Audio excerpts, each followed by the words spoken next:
नमस्कार। आज हम बात करेंगे अर्धवार्षिक परीक्षा के लिए 2024-25 की जो परीक्षा होने वाली है उसके लिए नमूना प्रश्न पत्र फर्स्ट भौतिक विज्ञान का है। आपको पता है कि आपकी जो परीक्षा है वो 50 मार्क्स की होगी। टाइम जो होगा वो 3 घंटा 15 मिनट का होगा। उसके जो पैटर्न है, जो भी बोर्ड ने आपका पैटर्न बनाया उसी बिहाफ पे हमने कुछ यहाँ पे क्वेश्चंस बनाए हैं। छोटे क्वेश्चंस को हम यहीं सॉल्व कर देंगे और बड़े क्वेश्चंस के लिए आपको हमारे वीडियोस देखने होंगे लिंक में जाकर, उसमें डिस्क्रिप्शन में लिंक गिवन है वहाँ जाकर। ठीक है, सबसे पहला सवाल है हमारा ऑब्जेक्टिव में कि निम्न में से युग्म बताइए जिसका विमीय सूत्र समान हो। देखो, कार्य बल का विमीय सूत्र अलग हो जाएगा, बलागुण का संवेग आवेग अलग हो जाता है यहाँ पे। और उपरोक्त सभी कि हम बोलें तो यहाँ पे ये भी हमारा सटीक नहीं। दाब प्रतिबल देखो, तो अब दाब प्रतिबल की अगर हम देखें तो मैं आपको थोड़ा सा बता देता हूँ कि ये दाब का सूत्र क्या होता है, F/A होता है और प्रतिबल का सूत्र भी यही होता है। तो यानी ये आपका एकदम करेक्ट है। दूसरी बात, संवेग आवेग की बात करें तो हमारा जो संवेग होता है उसको डेल पी बोलते हैं और डेल पी को ही आई बोलते हैं। तो यानी आई का जो हमारा वीमा होगा वही डेल पी की वीमा होगी, यानी ये भी आपका करेक्ट है। और कार्य बलागुण की बात करें तो कार्य का होता है F.dx। अगर हम यहाँ पे बात करें बलागुण की तो वो भी हो जाएगा वही डी थीटा। तो अगर ओवरऑल देखा जाए तो ये तीनों के सेम होते हैं। तो हम यहाँ से क्या आंसर लिख सकते हैं, उपरोक्त सभी। तो राइट आंसर क्या है इसका, उपरोक्त सभी।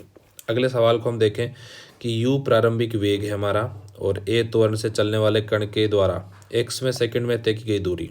अब इसमें सिंपल सा सूत्र होता है आपका, x आपने पढ़ा होगा, x इज इक्वल्स टू क्या होता है ut प्लस हाफ AT²।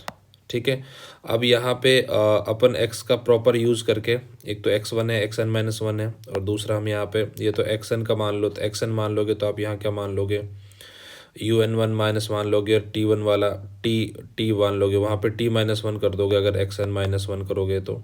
जब xn-xn करोगे तो आपका जो आंसर है, जो सटीक आंसर है वो आपका ऑप्शन नंबर कौन सा यहाँ पे करेक्ट हो जाएगा, बी ऑप्शन करेक्ट हो जाएगा। ठीक है, मैंने सॉल्व करने के लिए तब बता दिया आपको किस तरीके से सॉल्व करना है, आप उस तरीके से वहाँ पे उसको सॉल्व कर सकते हो। ठीक है, क्वेश्चन नंबर हमारा थर्ड है कि ए एक्स तथा ए वाई किसी सदिश के घटक हैं तो उस सदिश का परिमाण क्या होगा। तो यहाँ पे जो परिमाण होगा वो दे ऑप्शन करेक्ट है, क्योंकि हम पहले बहुत बार सवाल कर चुके हैं इस पे, x² प्लस ए वाई का स्क्वायर का अंडर रूट, ये इसका परिमाण हो जाएगा। ठीक है, ये पूछा है कि 1 kg भार कितने के बराबर होता है। आप सब जानते हो कि अगर हम भार की बात करें, बल की बात करें, भाई न्यूटन न्यूटन तो बल का ही होता है, तो इसका होता है mg। अब g का मान होता है 9.8, m का मान दे दिया आपको 1 kg, तो आंसर क्या हो जाएगा 9.8। तो करेक्ट ऑप्शन क्या है, बी ऑप्शन। m द्रव्यमान के किसी कण का संवेग p है तो गतिज ऊर्जा क्या होगी भाई, p²/2 होगी। हमने यहाँ के लिए एक संबंध पढ़ा है, संबंध क्या पढ़ा है, p is equals to under root 2m/ke। अब यहाँ सिर्फ के ही पूछा है आपसे, तो अंडर रूट को हटाओगे तो यहाँ स्क्वायर आ जाएगा और अपॉन 2m आ जाएगा। तो दे ऑप्शन क्या है आपका सही। ये पूछ रहा है कि त्रुटिपूर्ण सूत्र क्या है। देखो भाई, ये सूत्र भी एकदम करेक्ट है, ये वाला भी करेक्ट है, ये वाला भी करेक्ट है, तो इसका त्रुटिपूर्ण सूत्र ये वाला गलत है, तो इसका ऑप्शन नंबर सी क्या हो गया आपका, करेक्ट हो गया। अगला सवाल है, एक घूमती हुई चकती की त्रिज्या यकायक आधी कर दी जाए परंतु उसका द्रव्यमान क्या रहे, स्थिर रहे, तो वो क्या हो जाएगा भाई, आंसर इसका हो जाएगा 4 गुना। कि सर 4 गुना कैसे होगा, मैं बता दूं आपको, थोड़ा सा समय चाहिए इसमें। देखो, आप पता है कि अगर वो कह रहा है कि कौन ये घूमती हुई परंतु द्रव्यमान स्थिर रहे और कोणीय वेग पूछ रहा है। अब कोणीय वेग की अगर हम बात करें यहाँ पे, तो सिंपल सा हमारा सूत्र है, क्या है, हमने पढ़ा है I omega is equals to I omega. अब इसमें 1 कर देंगे, यहाँ पे 1 हो जाएगा, यहाँ 2 कर देंगे, यहाँ 2 हो जाएगा। सर ऐसा क्यों किया है, ये आई ओमेगा नियत होता है भाई, एल बराबर होता है हमारा आई ओमेगा। देखो इस सूत्र से आता है और नियत है कि मतलब वो यही तो कह रहा है कि कोणीय वेग आधा हो जाएगा, जब इसमें कोणीय संवेग संरक्षण का नियम लग रहा है। अब आई का सूत्र होता है mr², इसका सूत्र भी हो जाएगा mr², ये ओमेगा 2 आ जाएगा, यहाँ पे ओमेगा 1 आ जाएगा, तो ये r1 हो जाएगा और ये क्या हो जाएगा आपका r2 हो जाएगा, ये m1 और ये m2। अब देखो, इसमें कह रहा है कि एक ही वस्तु है m1, तो दोनों का द्रव्यमान तो सेम रहेगा, ये तो हट गया। अब यहाँ से पूछ रहा है कि हमारा जो त्रिज्या है, अगर इसमें r1 की वैल्यू रहोगे तो r/2 हो जाएगा, तो जब उसको ऊपर ले जाओगे तो r/2 का स्क्वायर जो होगा तो वो r⁴ और 2 का स्क्वायर कितना हो जाएगा, 4, 4 ऊपर जाएगा तो कितना आ जाएगा, 4 गुना। ठीक है, और जो डीपली सॉल्व कर लेना, मैंने तो थोड़ा सा बताया आपको। फिर ये कह रहा है कि किसी गुरुत्वीय त्वरण g/2 हो तो उस बिंदु पर गुरुत्वीय क्षेत्र की तीव्रता का मान होगा। अब देखो, गुरुत्वीय क्षेत्र तीव्रता का मान होता है E = F/g। भाई ई बराबर एफ अपॉन एम, सॉरी। अब जी का सूत्र भी तो यही होता है। अब अगर जी का सूत्र निकालें तो होता है G M upon R square.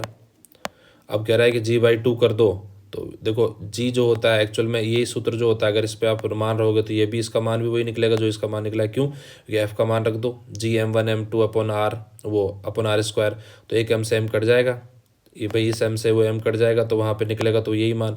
अगर इसको आधा कर दोगे तो ये भी आधा हो जाएगा, तो आपका अगर जी बाई टू करते हो तो विद्युत क्षेत्र भी क्या हो जाएगा, आपका आधा हो जाएगा। ऑप्शन नंबर 2 का फर्स्ट देखो, सार्वत्रिक गुरुत्वीय नियतांक वी में सूत्र है जी का मान, भाई जी का सूत्र हमने पढ़ा हुआ है एम माइनस वन होता है, एल क्यूब होता है और टी माइनस टू होता है। बाकी डिटेल में मैंने पूरे वीडियोस बना रखे हैं, वहाँ देख लेना जाए कैसे निकालते हैं। 1 kg ये तो वही 9.8 सेम आंसर था।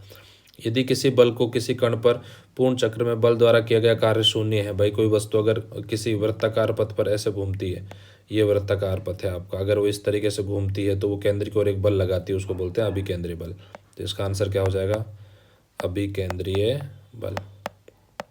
ठीक है, इसका आंसर क्या हो जाएगा, अभिकेंद्रीय बल। अगला सवाल देखो, पृथ्वी सतह से गहराई पर गुरुत्वीय त्वरण जी का मान की तुलना में कम हो जाता है। भाई गहराई पे जाए चाहे ऊंचाई पे जाए, गुरुत्वीय त्वरण का मान कम होगा, अधिकतम इसके सतह पर ही होता है, सतह के अलावा हर जगह इसका मान क्या हो जाएगा, आपका कम हो जाएगा। अगला सवाल है कि दो विमाहीन राशियों का नाम लिखिए। तो विमाहीन, भाई देखो विमा जिनकी नहीं होती है तो स्टेरेडियन और रेडियन भी है, और भी ऐसी कई सारी भौतिक राशि हो सकती हैं जिनकी विमा नहीं होती। मैंने तो रेडियन और स्टेरेडियन लिखवा दिया यहाँ पे। आवेग क्या होता है, आवेग होता है भाई संवेग में परिवर्तन की दर, मैंने पहले बताया, इस पर सवाल आ गया, आई जी कोस टू डेल पी।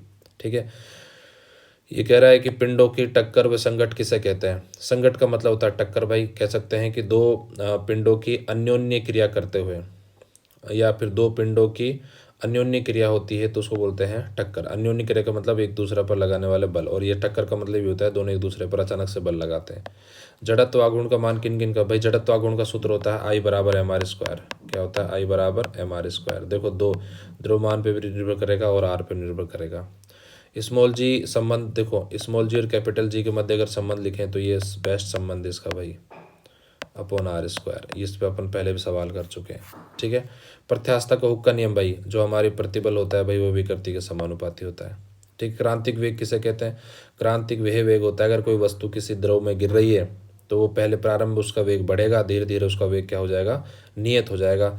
तो किसी द्रव में गिरती हुई वस्तु का वेग जब नियत हो जाता है तो उसको क्या बोलते हैं, क्रांतिक वेग बोलते हैं। न्यूटन का शीतलन नियम क्या होता है, भाई ताप में अंतर को मैं यहाँ लिख सकता हूँ कि D T upon D T, यानी ताप में परिवर्तन की जो दर होती है वो उसके तापांतर के समानुपाती होती है, यानी जितना ज़्यादा तापांतर होगा उतने ही ताप में परिवर्तन की दर होगी। जब समानुपाती हटाएंगे तो क्या आता है, और माइनस यहाँ पे इसलिए आता है क्योंकि इसका ताप क्या हो रहा है, कम हो रहा है, समय बढ़ रहा है, ताप कम हो रहा है, तो यहाँ पे ये न्यूटन का शीतलन का नियम होता है। अब जो हमारा खंड बे के हैं, ये जो सवाल हैं इनकी डिस्क्रिप्शन में मैं लिंक दे दूंगा, क्योंकि ये बड़े सवाल हैं, मैं जल्दी से इसको सॉल्व नहीं कर पाऊँगा।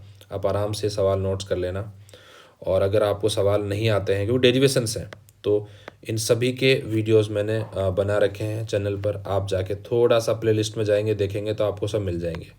फिर भी अगर आपको ये समझ नहीं आते हैं तो आप कमेंट बॉक्स में कमेंट कर देना, हम ज़रूर आपके लिए इसकी दूसरी वीडियो बना देंगे इसके बी सी और डी पार्ट के लिए, यानी बी और सी और डी पार्ट के लिए आपका नमूना जो पत्र था फर्स्ट था।